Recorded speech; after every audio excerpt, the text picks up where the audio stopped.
This podcast was recorded in front of live studio cats. Hello and welcome to Against the Algorithm. My name is Malik Gale. Thank you so much for taking the time today to sit down and talk with me as I talk to other cool creatives about their journey, how they got to where they are, their hopes, their dreams, all that cool stuff. If I sound a little bit different this week, it's because as I'm editing this, the XLR mic on my mic just decided to die. So we're going to kind of go old school. We're going to go a little bit more punkier with this one. So I'm going to keep it short too, because I can't have you hearing this and thinking this is the standard of the show. A cool opportunity with this podcast is that being able not just to talk to people that I appreciate and love in their work and I've been a huge fan of for a while, but also gives me the opportunity to make new friends and talk to cool people and learn their journeys and tell their stories. And this is one of those opportunities. This week on the podcast, we have Josh Garcia, who has done front of house stuff for Little Shop of Horrors. He also has done stuff for Aladdin. And so it's been an amazing opportunity just to sit down and talk with him about his journey there. But besides his day job, he also is an avid collector of just posters for theater, the theater world. And so we sat down and talked a little bit about that. And I would be remiss if I didn't give a shout out to our mutual friend Emily for even suggesting that he would be a great guest to have on the show and helping set this whole thing up. So one, thanks to Emily. Two, thanks so much to Josh for being just an awesome sport and also being just so nice to talk to. This was a really cool one. I had a great time listening back to it while I was editing. I hope you enjoy it too.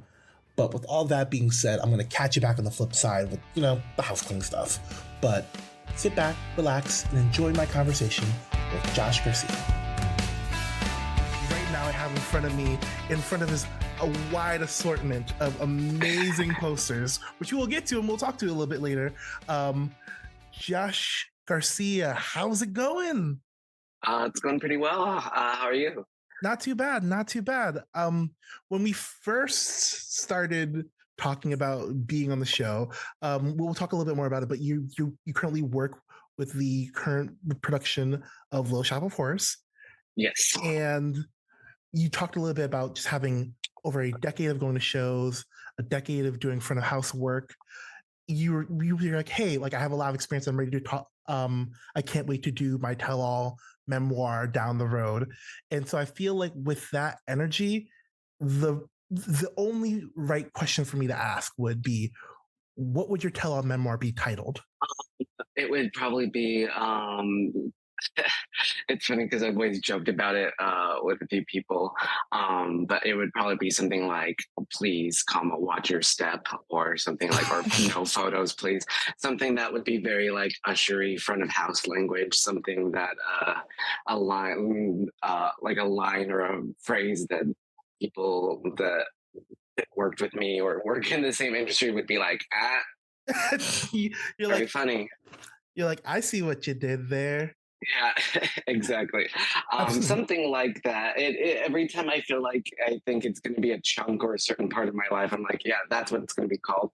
But it's still, it evolves. And I feel like I'm really bad at titles. So we'll see if first I'll get the thing written and then I'll worry about getting a nice title about it, or maybe I'll get some help with that.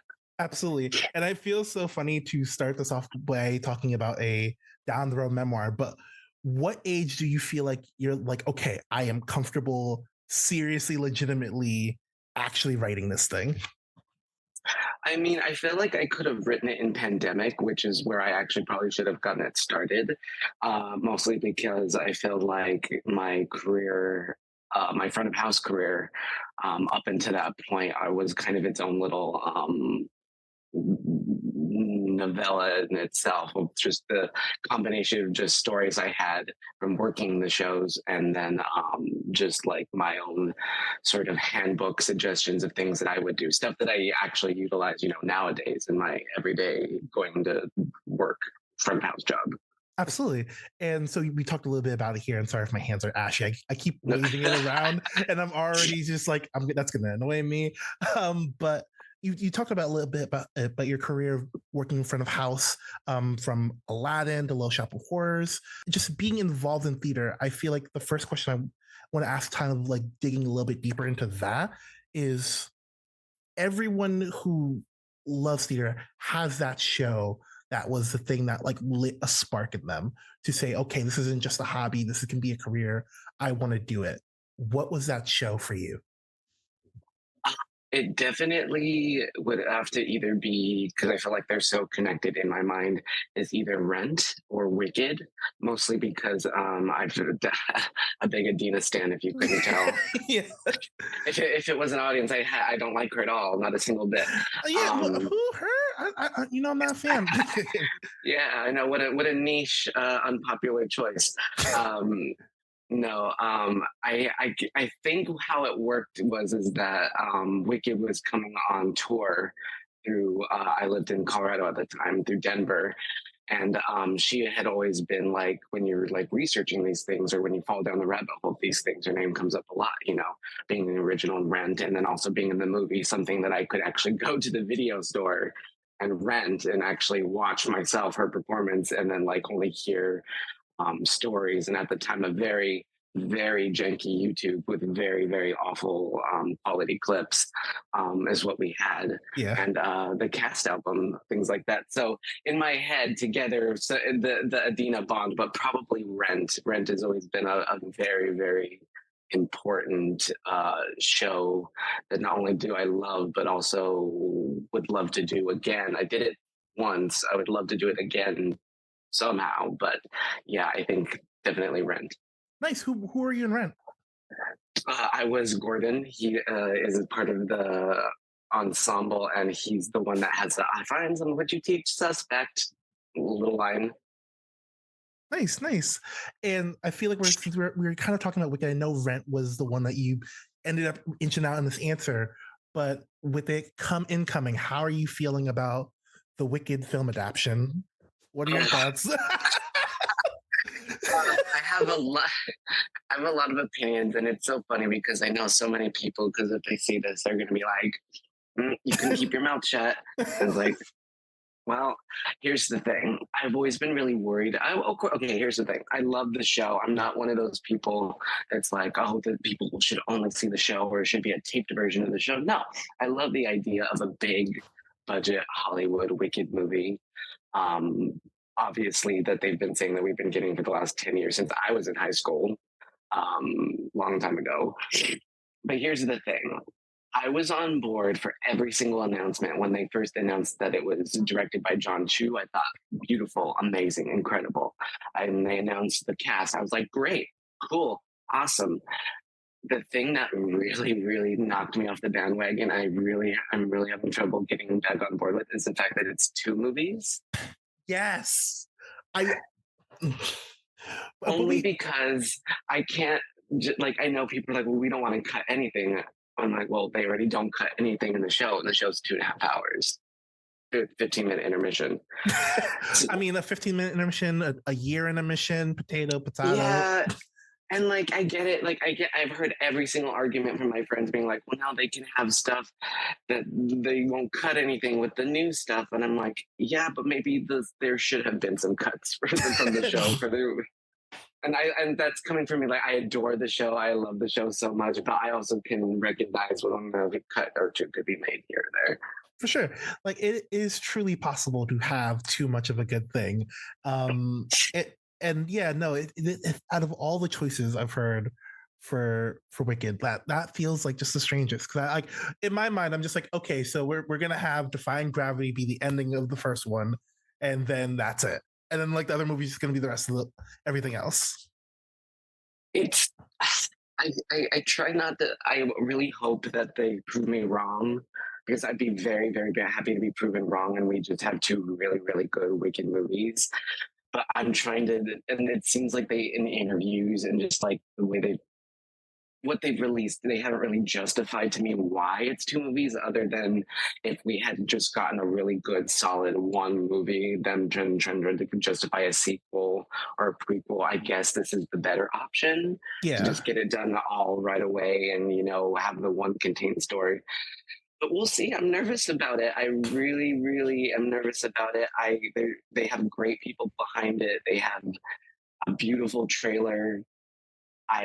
we'll see. We'll see.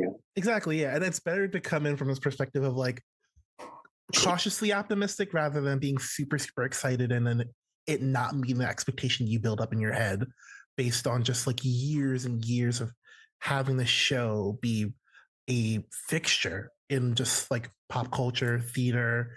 Like so, but yeah, no, I'll be the first to put on the clown makeup if both of them are amazingly good and me stirring the pot instantly by being like, "How do you feel about Wicked?" blows up in our faces. Yes, yes. I'll be very, very happy if they're both good. I will shut up. I'll take everything back. But that's also 2 years ish from now, so we'll see. Yeah, we got time. Um, but shifting over into your career right now and less about I know we talked earlier about like we're gonna get these hot takes out of you, but shifting over to your career right now, um, how did you find yourself in working in front of house? How did that come about and you found your way down the career path? Well, it was a little bit of time after I had graduated. I took, I had a very rare opportunity to just take a year to like audition. I worked a few gigs here and there trying to do, but I basically was just like audition, audition, audition for that first year. And I did a couple fun things and little stuff. But then it got around to the time where I was like, I really should have like something like a survival job, something a little more solid. And my roommate at the time had actually sent me a playbill articles being like, oh, we're looking for front of house people, ushers, Disney's Aladdin. And I was like, oh, Disney nerd. Oh, musical theater person, right up my alley. So apply. And it was a really neat little process. I'm pretty sure anyone who's gone through the Disney-ish career vetting can tell you that it's a very streamlined, very thorough process. I almost at one point, because once you go through these couple of interviews, they send you up with what the main team is going to be like. Um, and when they send you up, because it was at the theater, the Lion King is that they have a table at the end, and you walk down this windowed, carpeted area.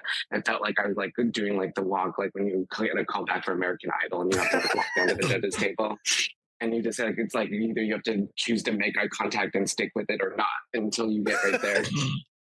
So a lot of things are going through your head, and you're like, oh, it's like half audition, half job interview. Okay, so you get down there, but no, it was a very, very wind. It felt like once I got like hired and got part of the job, that I was almost swept off my feet a little bit, because you go through the things of being part of Disney and like the big return of a new show, especially an old property like Aladdin, and then you go through the emotions of Tony season and everyone and you like all the creatives and people coming to see the show and Tony voters and the excitement. And yeah, those first like year and a half and things like that are really, really what really keep you in the business when it can drag you down a little bit. Yeah, and I wanted to hear you talk a little bit more about Tony season, because we hear so much about it from like the actor's perspective of like getting in that headspace. But what's it like for you, boots on the ground, interacting with people? How's Tony season like before and after for a front of house? Well, it was a really neat Tony season that year. And in fact, separately from working, being a show that was part of that Tony season, I believe that was it was either 13 to 14 season, the 14 to 15 season. Either way, Aladdin was one of the musicals nominated for Best Musical. I think that was my favorite year of the Tonys to date, just what was there, what shows actually got left off. And also that was my favorite category, Best Actress in a Musical that year, which we can talk about later. But there will never be a lineup like that year until this next year that's coming up. So how perfect. But it was a really cool, because Aladdin was a weird mix, because we got a lot of people. I would say you would expect a lot of kids to come, maybe a lot of kids come now. But our first year and a half, it was all people that were like 90s babies. It was like a date night show. It was actually a very big industry show, because we had a lot of big production numbers and we had a lot of beautiful costumes. So we got quite the spectrum of people that, especially leading up to that Tony season, of just industry people that just loved to make you know that who they were, not in a toxic way, but like that, like that they were here to see the show and how excited they were for the show. And then of course with that, the New Amsterdam Theater is one of the most beautiful theaters, so of course they're excited to be there. New potential best musical, looking up at all the beautiful things, you know, all the people trying not to get hit from the mezzanine of people dropping things over. So it was a very, very warm experience, I would say. You feel, even when you're front of house and you feel like, oh, it's two separate worlds, you know, like there's the show, there's the actors, and then there's a front of house. It could be two separate worlds. But times like that were when the lines could be blurred a little bit. And it was very neat to be part of that opening night all the way through Tony process. Was that they did make us feel very, very included in that. Absolutely. And like, full transparency, I don't work in theater, but my girlfriend does. And so I've gone to a bunch of her shows, and I'll hear about the people that go to her shows off Broadway. And it's a similar situation of just like, wait, that person's here. What it does like feel like, even if you're not directly someone who's in the acting, you feel like you're part of something bigger than yourself, which is so exciting and mind blowing. Mm-hmm, mm-hmm. It's true, and it's so funny because when you take a step back of it, like I remember I used to like check the hashtags and stuff at Aladdin because I also was in a couple of their promo videos, which I would get recognized from sometimes. Even once at Little Shop, someone was like, "Oh, did you used to work at Aladdin?" And I was like, Still? yeah, I was like, yes, I did. And they're like, oh yeah, you were. And I was like, uh-huh, yeah. So that was always weird. But the the idea of like, oh, every playbill that's ever existed for the first 6 years of that show, I probably had some hand in touching or making, or that, wow, like you saw the gambit of celebrities roll through this building. Like you were there the day that like Beyonce came to see the show. Like it's little things like that. It's like, wow, you're contributing to the community, even if it's just a small way that you're there for these little in between moments. Absolutely. And so having all these pinch me moments at Aladdin, talk to me about the shift of going from Aladdin to Little Shop. What's that like for you? From getting out of the Disney machine into shifting to like another revival. What was your thought process there? Well, I always thought it was really funny that I ended up at Little Shop because it was always a show that was very, very important to me. It was actually the first show that my school did. I believe it was the first musical my high school ever did. And of course, I made them do it because, you know, if we were senior, sorry, everybody, I was quite the bridezilla during that. But we did it. So I did the show. And then, of course, I've always loved Alan Menken and I've always loved Disney. So then working for a Disney Aladdin and Menken show and then ending up at another Menken show that I had a lot of history with was kind of like, aha, you got me. Life has a funny way of coming full circle, stuff like that. But I think it was also a very interesting time in my life coming out of pandemic because I felt like in pandemic, I had a lot of time to think, like a lot of people did. And I decided that the state that I was experiencing at my job at the time, or at least the time that pandemic happened, was something that I didn't want to go back into. So I didn't exactly leave the show on the best terms, at least from my side. I don't know if they knew it all. I really loved working for the show. The problem is that the management and a lot of stuff that they let fly and a lot of things that were happening there, just I didn't want to be a part of anymore. And as much time as I put into that job and how like synonymous I was with the job, I knew I couldn't be there forever, especially if it was going to be something that if I was going to put in all this time and all this effort, and they weren't going to give me any opportunity for advancement. Which is then so funny because then I ended up at Little Shop out of pandemic as the assistant house manager, actually. And then about a month later, I think 4 or 5 weeks, something like that, I was promoted to the house manager. So quite the difference. I mean, yeah, that is like one big leap to have. Just say like, oh yeah, I'm here. We'll see where it goes, and then instantly just saying like, having your work be rewarded that quickly has to be exciting. You said that you did Little Shop before. I know we have understudies and standbys for a reason, but knock on wood, do you think if someone was like, it's time for you to go back up, do you think you could do it? You think you got it in you? It's so funny because we actually had a situation like this come up not too long ago. We actually almost had to cancel a performance when we just had Jinx Monsoon and Corbin Bleu in, but they ended up doing like a little mini concert and they were able to do a few songs from the show. We had no Seymour though, so I was joking that if one actually I have a little assistant, his name is Andrew. It was very sweet, but he's like 5-6 years younger than me, because I feel so old all the time. I was like, if you weren't on vacation, sis, I was like, now would be your time to shine. I would like you would have been up there. I was like, this one ready, just because I feel like yes, at this point I do know all the words and probably most of the staging from being there so much. But maybe that time for me has sunset a little bit. I feel like I'm more moving into my Mushnik days than my Seymour days. We love a self-aware king. But shifting over and talking a little bit more about Little Shop, there are shows where there's like stunt, like you hear about stunt casting, but then you hear something about like Little Shop where it's not that. It feels like it's a revolving door of absolutely amazing talent coming in the door and like taking their mark and putting their own spin and twist on it.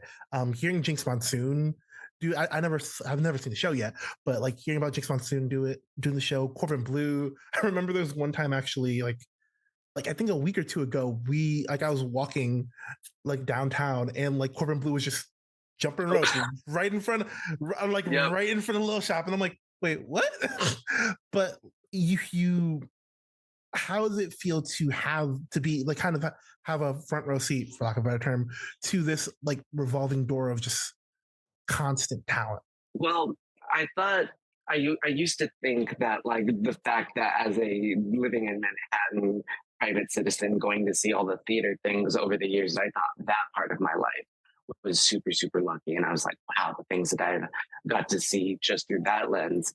But then, especially more or less recently, I've started to realize, wow, like you really do have those. You have to pinch myself sometimes because it's like are very lucky to the things that I've got to see, the people I've got to meet, the different angles of people, the people that I thought I had an opinion on just as like a Broadway fan or just like being a theater person, and then you get to meet the real people and you get to see the actual side of them, and you learn a lot. Just you learn a lot about yourself in these situations, about the product you deliver on the job and like the person you are. You learn about the people that you work with, which is like you said, these incredibly talented, amazing people that I in some cases grew up like. I bought the High School Musical soundtrack. I made my dad take me to the third one in theaters, just like I'm sure a lot of people did. So yeah, it's never lost on me how lucky I am to be there for those big moments and these big special castings. And honestly, when I get around to writing, I talk about it at length nonstop. But when I do get around to writing my book, there's going to be big sections in there about like will write about seeing Corbin Bleu and Jinx Monsoon together.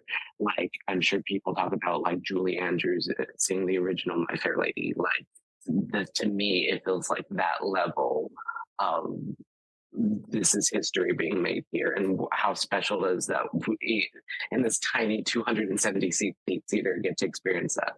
Yeah, and that's the thing about like Broadway and theater in general. Like these huge monumental moments are happening in these small rooms, and it is capturing a moment in time and spreading that magic and doing it over and over and over and spreading that message that way. It's amazing.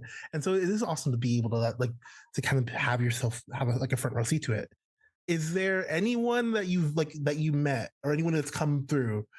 So I'm assuming everyone's amazing, but is there someone that was a big pinch me moment that you're like, oh my gosh, I can't believe they are here? I've definitely waiting for like one of my big like celebrity people, like one of my pop girlies, or like someone just like absolutely like jaw dropping to just come like a Dina to come walk in and see the show. I mean, just because we had a bunch of that at Aladdin, but I was usually pretty far. Like I'll never forgive them. This will be one negative in my book, is that I will never forgive them the time that Mariah Carey came to Aladdin. They put me in the mezzanine and not the orchestra. So yeah, that will be number one, first of all. So I'm waiting for someone of that, like where I've always like that level of celebrity caliber to come. But we've had quite a few of them. But I think the one that I was most surprised that they were there and it was going as well as it was when Kim Kardashian was there this most recent time. Oh, wow. Yeah, mostly because I wasn't expecting someone of her caliber to show up. I thought it might have been a matinee day at our little show. But just like the precision of her team and the ease to not only was like the most nerve-wracking celebrity I've had at the show, but it was also probably the smoothest and most pleasant experience so far. So that was a big one. But we'll see. I feel like with the caliber of people we're getting, we might just get that super mega giant celebrity that I might not be able to behave as professionally as I usually do. So we gotta start a hashtag to bring. We gotta start a hashtag bring Mariah to Little Shop. My God, Mariah at Little Shop. I got no social media clout, but we're gonna try. We'll see. We go to the show's Instagram is surprisingly popping with how popular it is, but we'll see. I think if they had any opportunity about that, I would love to help out with that. So we'll see. Nice. And Mariah at Little Shop. Yeah, we can workshop that hashtag. We got this. Well, my job is social media, so I'm like, we can come up with some content. Yeah, but yeah, that we'll see that, or like if I'm also a big Swiftie, which is not the safest thing to be nowadays, but that's fine. I'm not afraid. They can come get me.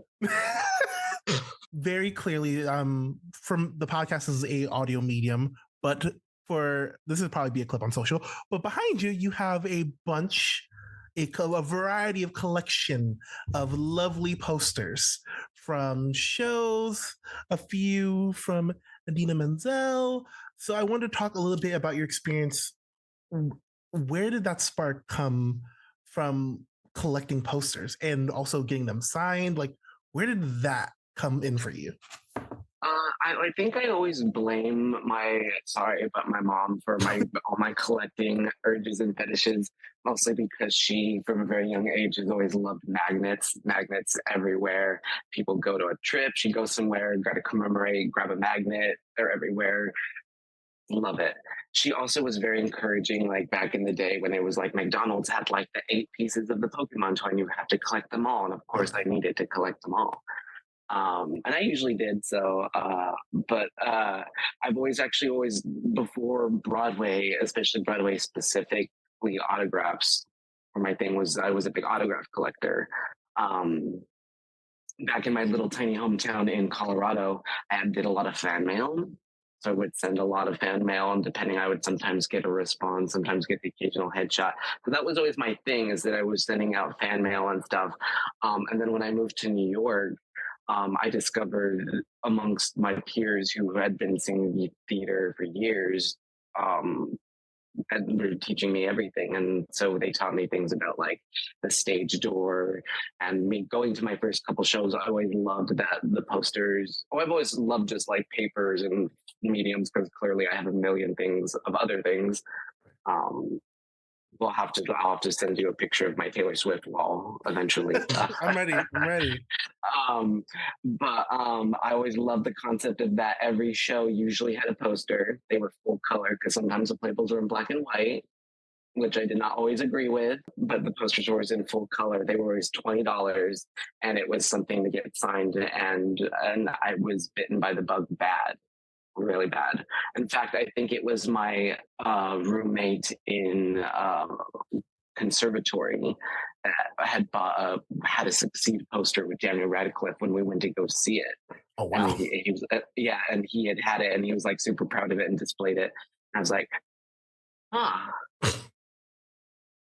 he might be onto something there. So I remember after one show, I think I bought one, and it was just downhill from there. But yeah, it turns into it's so funny because people come over and they see them all everywhere. And I just recently moved into this place this year. My old place, it was a lot worse because I had years and years of putting stuff up on the wall and collecting frames and stuff. Here, it's still there's a lot, but not as crazy as it could be. But I always think it's really funny because people like this, and they're always looking around and looking and asking questions like, "Well, you should see what I not have up. Like Yeah.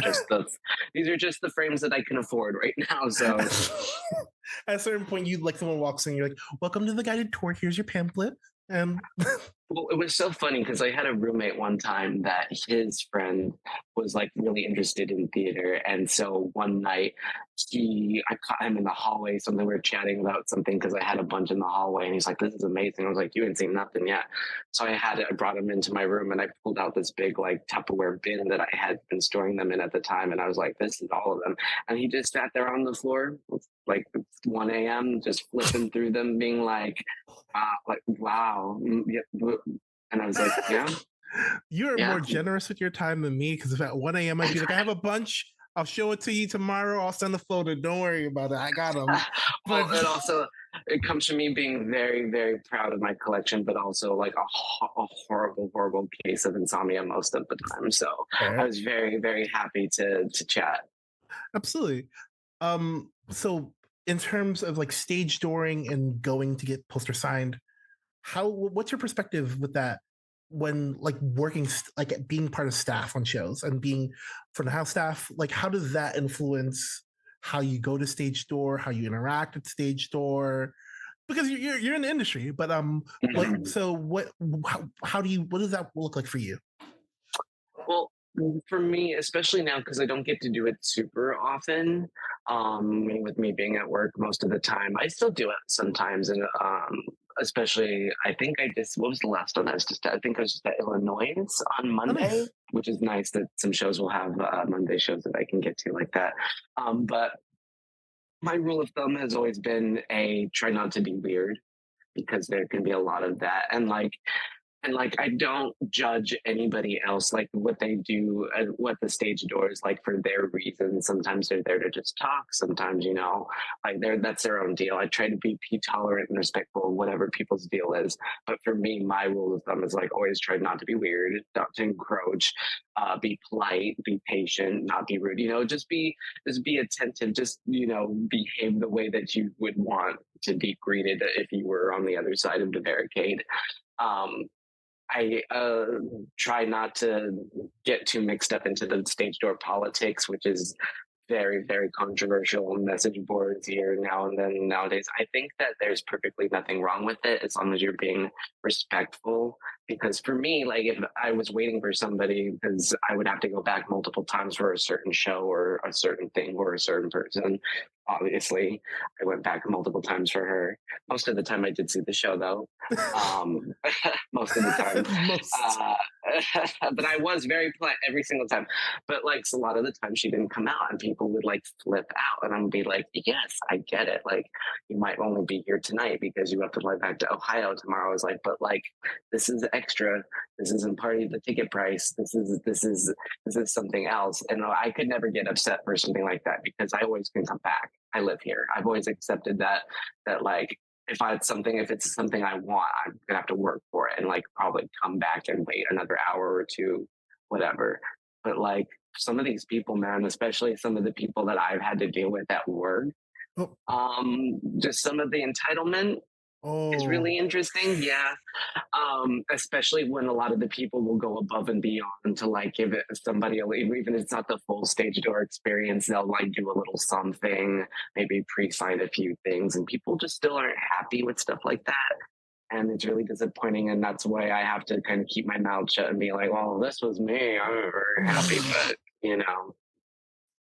it is what it is. But yeah, you do get to see, but also there's a lot of good. I get to see a lot of if I have to help out down there sometimes, or I've had to go down there with some. We've had a little extra higher security for some pairs than others.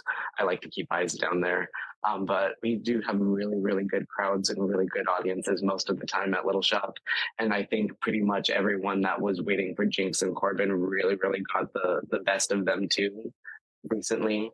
Um, so keep it up. I would say that if you're going to do it, just make sure you're there uh, respectfully and with your expectations tempered.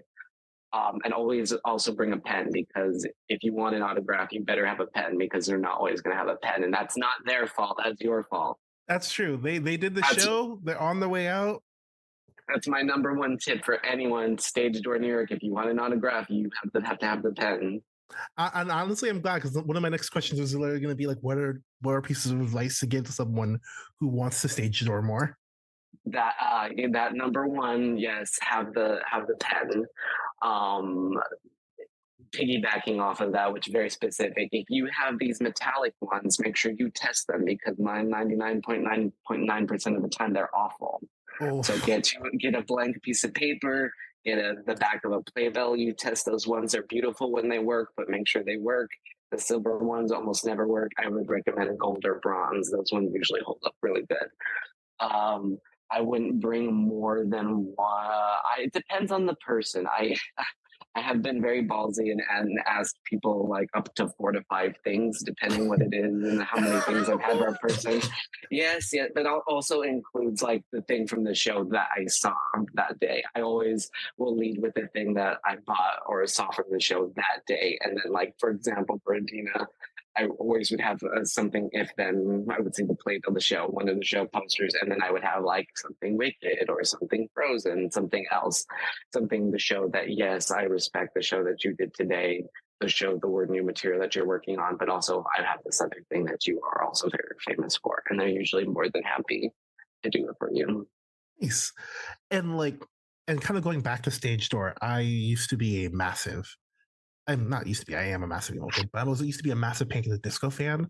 And so the one story that sticks out to me was when Brendan Urie was doing Kinky Boots, and Mm-hmm. hearing all the pain. Like, just there's a lot of controversy and drama around that stage door, because it was Panic! At the Disco fans showing up a good chunk of times, them not going to the show. Yeah, we don't need to like open up discourse, but like I remember, like I feel like that was my first time hearing about situations where stage doors can be not great depending on just the vibes around and the energy. It was, and so like, so which is why it's so important, like you said, to have like, to be courteous, to be gracious, to understand like they just did a show, like walking in with that energy and not like, and kind of like getting out of yourself and being like, how does this person feel, of like where, like if they just did a show, if maybe they had a good day, maybe they had a bad day, you don't know what you're getting. Right.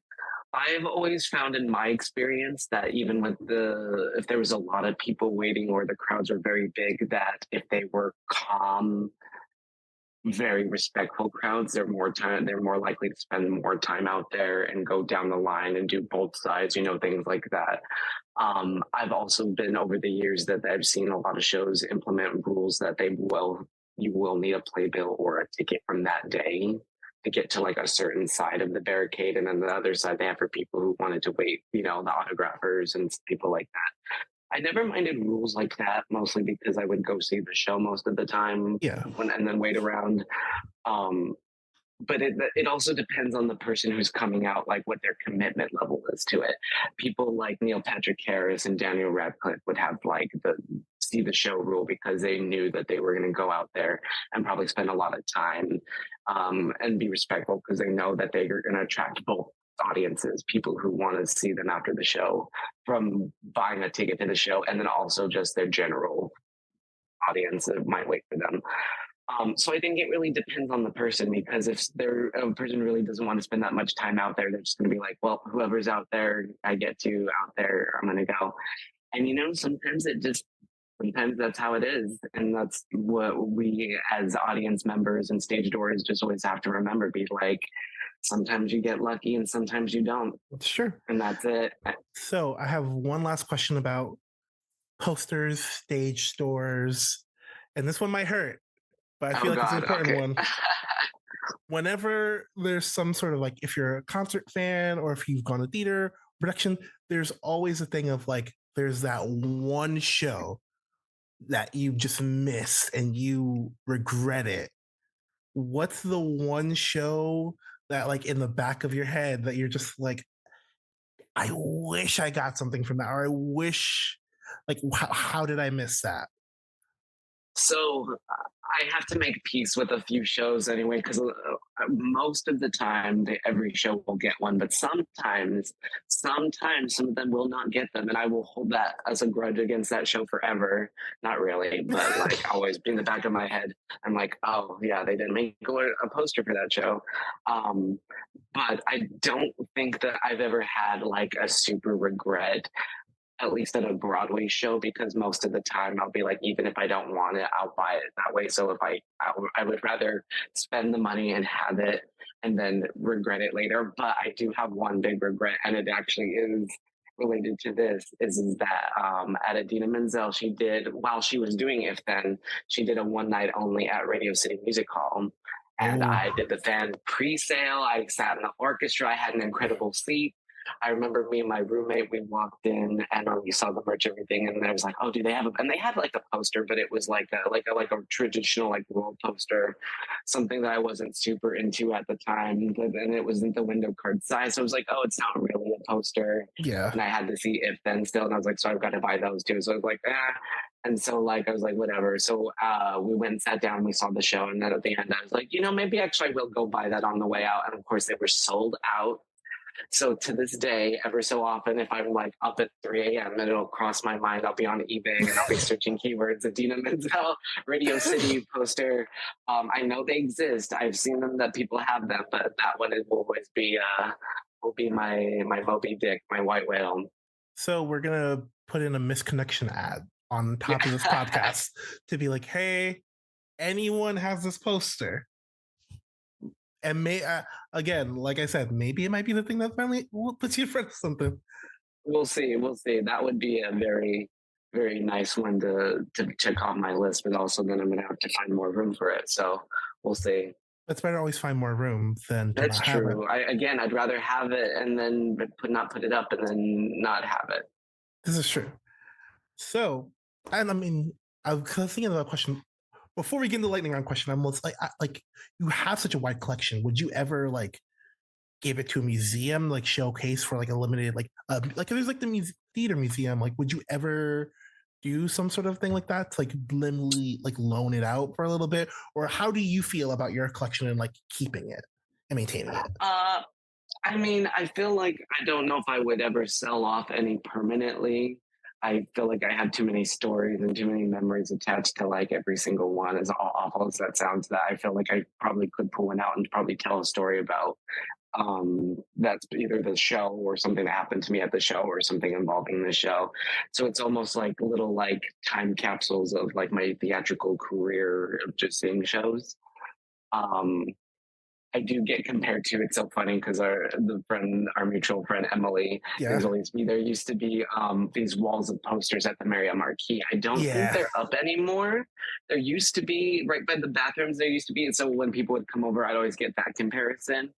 And I would always wonder, be like, yeah, I guess I would do something like this publicly. I would be scared that they'd get stolen.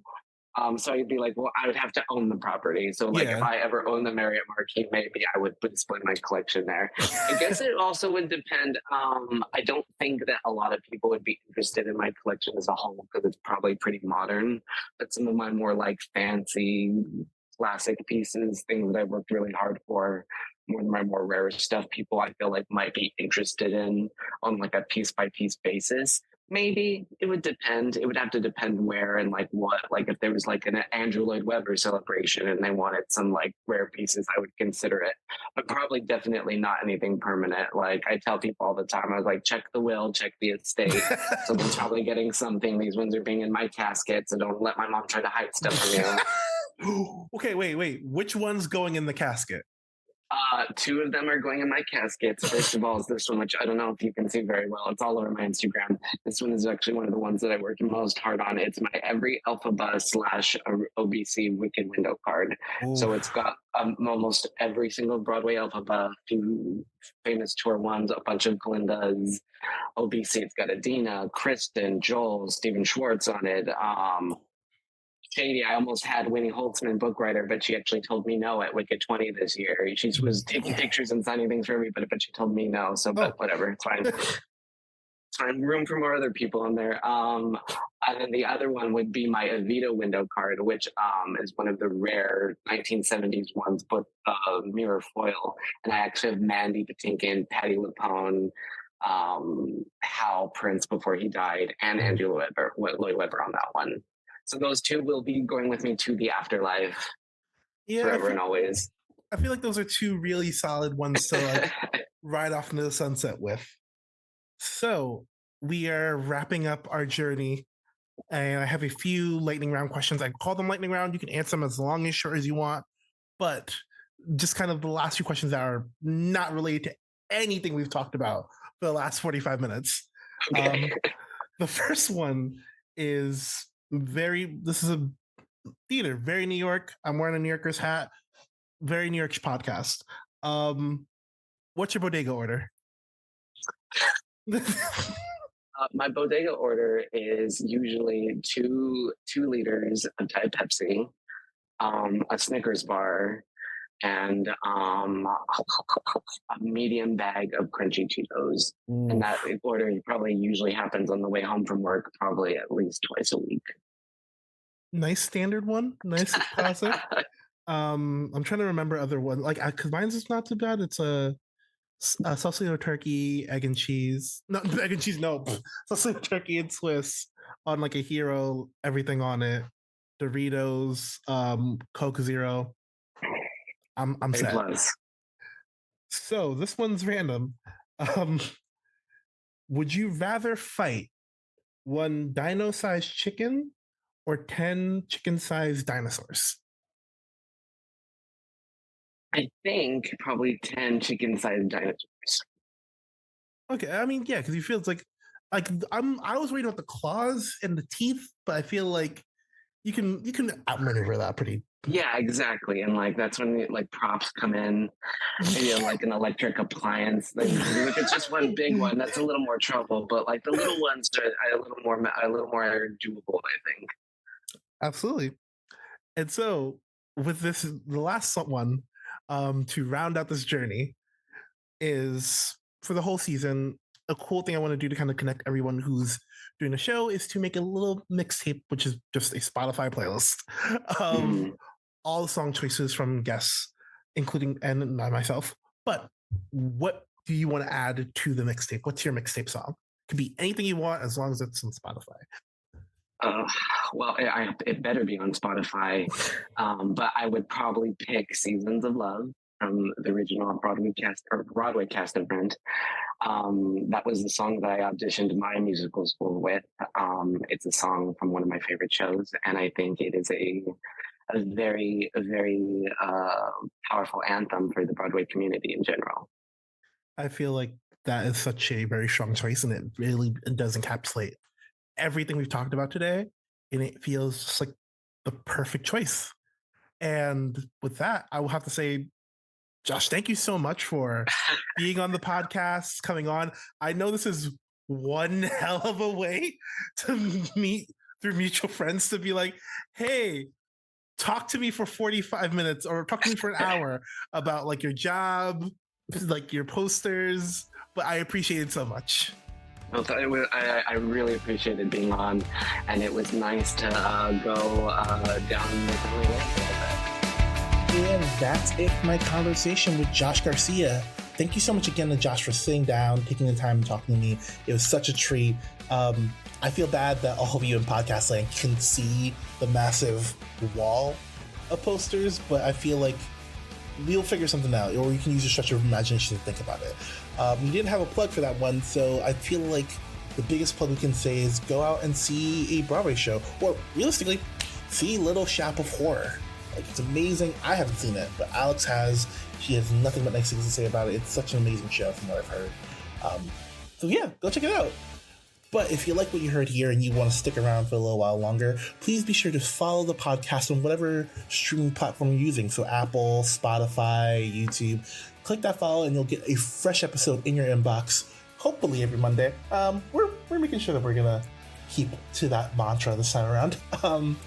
But also be sure to follow us on social media because it's also another way to keep up with the show. Any cool updates we have, that's where we'll do it. We're on Twitter at ATA_pod or at Against the Algorithm, all one word, on Instagram. And that's the way you can get fixed. Also, be sure to follow the Against the Algorithm mixtape. We've got a bunch of songs in there. We're already about halfway through the season, and we've got 12 songs. It's a good variety. It's a good, awesome mix. So you might find something cool that you've never heard before. So give it a shot. You never know what you find. But with all of that being said, I'm going to catch you back here next week with another episode. Stay gold. Peace.